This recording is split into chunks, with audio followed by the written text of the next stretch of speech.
Assalamualaikum warahmatullahi wabarakatuh.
Innal hamdalillah nahmaduhu wa nasta'inuhu wa nastaghfiruh wa na'udzu billahi min syururi anfusina wa min sayyiati a'malina man yahdihillahu fala mudhillalah wa man yudlil fala hadiyalah وأشهد أن لا إله إلا الله وحده لا شريك له وأشهد أن محمدا عبده ورسوله لا نبي ولا رسول بعده اللهم صل وسلم وبارك على نبينا وحبيبنا محمد وعلى آله وصحبه ومن سار على نهجه إلى يوم الدين أما بعد Ikhwatal iman rahimani wa rahimakumullah. Alhamdulillah, pada kesempatan yang baik ini marilah kita meningkatkan ketakwaan kita kepada Allah Subhanahu wa taala dengan menjalankan seluruh perintah-perintah Allah dan menjauhi seluruh larangan-larangan Allah. Saudaraku kaum muslimin yang dirahmati oleh Allah Subhanahu wa taala, pada hari-hari ini kita menyaksikan kezaliman, penindasan dan penodaan yang terjadi pada salah satu tempat tersuci bagi umat Islam, yaitu Masjidil Aqsa dan penduduknya. Maka umat Islam tidak boleh melupakan Masjid Al-Aqsa. Umat Islam tidak boleh cuek terhadap Masjid Al-Aqsa, karena Masjid Al-Aqsa adalah Islam. Karena Masjid Al-Aqsa mempunyai historis bagi umat Islam. Maka dari itulah pada kesempatan yang baik ini saya ingin mengingatkan diri saya pribadi dan juga jamaah sekalian tentang keutamaan dan hak-hak Masjid Al-Aqsa. Allah Subhanahu wa taala berfirman dalam surat Al-Isra ayat yang pertama, Subhanalladzi asra bi 'abdihi lailan minal masjidil haram ilal masjidil aqsa alladzi barakna haulahu linuriyahu min ayatina innahu huwas samiul basir. Allah Subhanahu wa taala berfirman, Maha suci Allah yang telah mengisrakan nabinya, menjalankan nabinya di malam hari dari Masjidil Haram sampai ke Masjidil Aqsa yang kami berkati di sekelilingnya. Allah Subhanahu wa taala berfirman, Maha suci Allah yang telah memperjalankan di malam hari nabinya dari Masjidil Haram sampai ke Masjidil Aqsa yang kami berkahi di sekelilingnya, untuk kami tunjukkan kepada Nabi tersebut tanda-tanda kekuasaan Allah. Dari surat Al-Isra ini ada beberapa keutamaan dari Masjidil Aqsa. Yang pertama, Allah Subhanahu wa taala menyandingkan Masjid Al-Aqsa dengan Masjidil Haram. Itu keutamaan yang pertama. Subhanalladzi asra bi 'abdihi lailan minal masjidil haram ilal masjidil aqsa.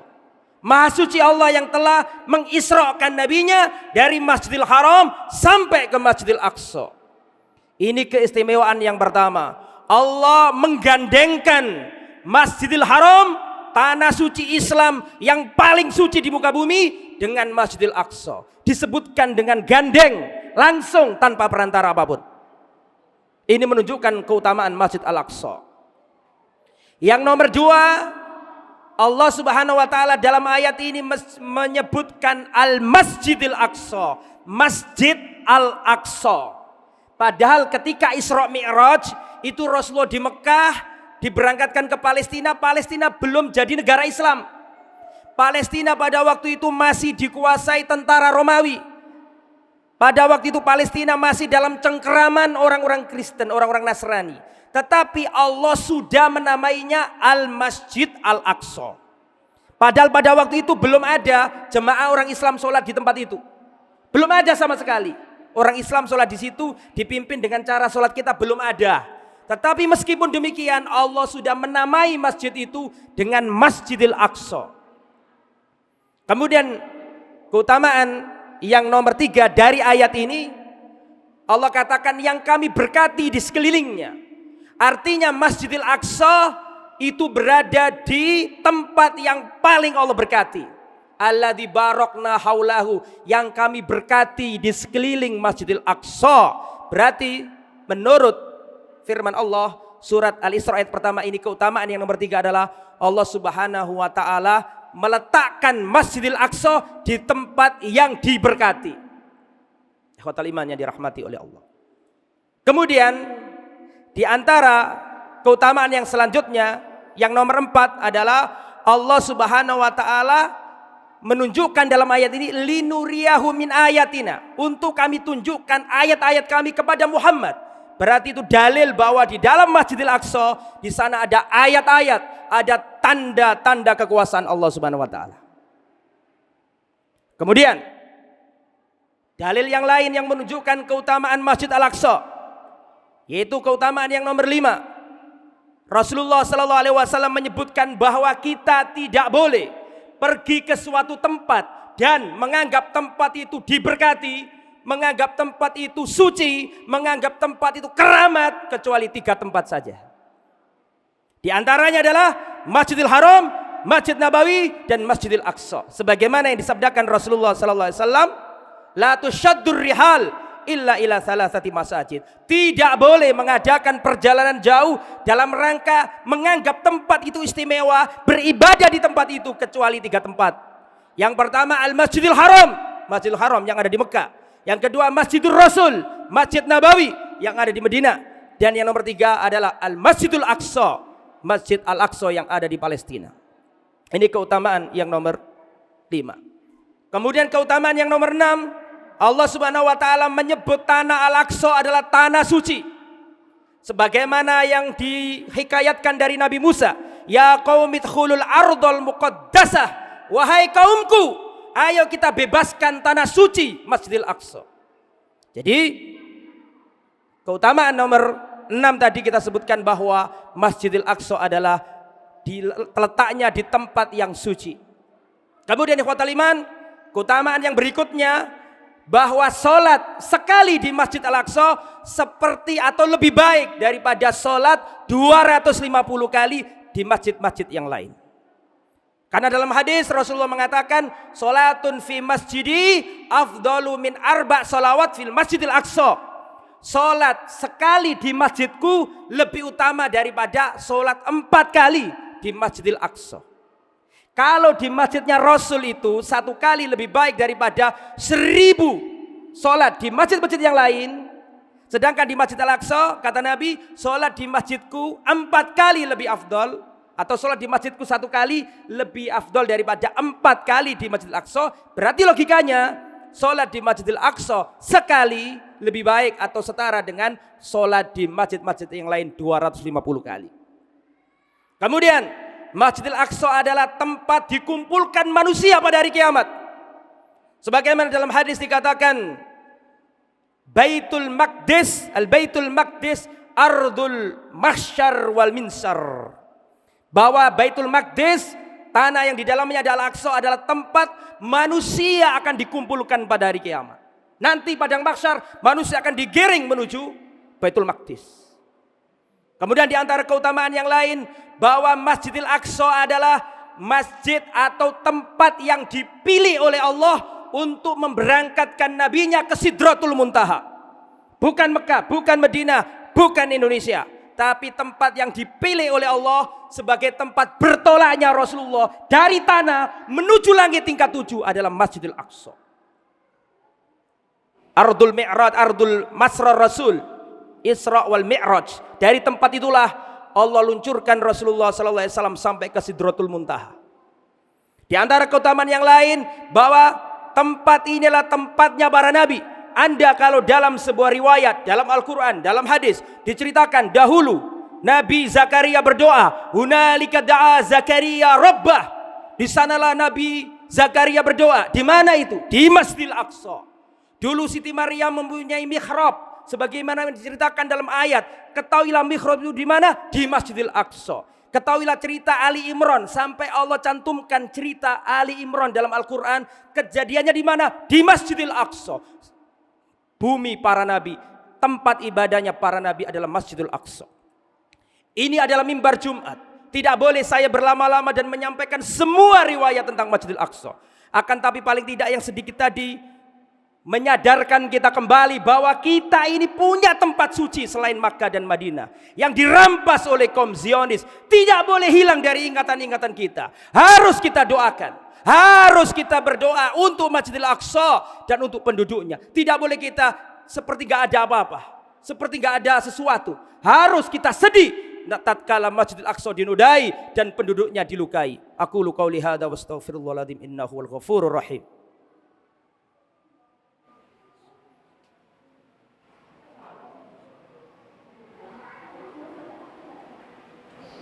Alhamdulillah wassalatu wassalamu ala Rasulillah wa ala alihi wa sahbihi mawala wala haula wala quwata illa billah. Amma ba'd. Ikhwatal iman rahimani wa rahimakumullah. Kita tidak mungkin membela Al-Aqsa kecuali kita harus tahu mengapa kita harus membelanya. Sekarang kita sudah paham mengapa kita harus membela Al-Aqsa, karena Al-Aqsa adalah tempat yang suci di dalam Islam. Lalu bagaimana cara kita menolong Masjidil Aqsa? Bagaimana cara kita menolong penduduk dari sekitar Masjidil Aqsa yang dizalimi oleh tentara Zionis? Cara yang pertama adalah berdoa.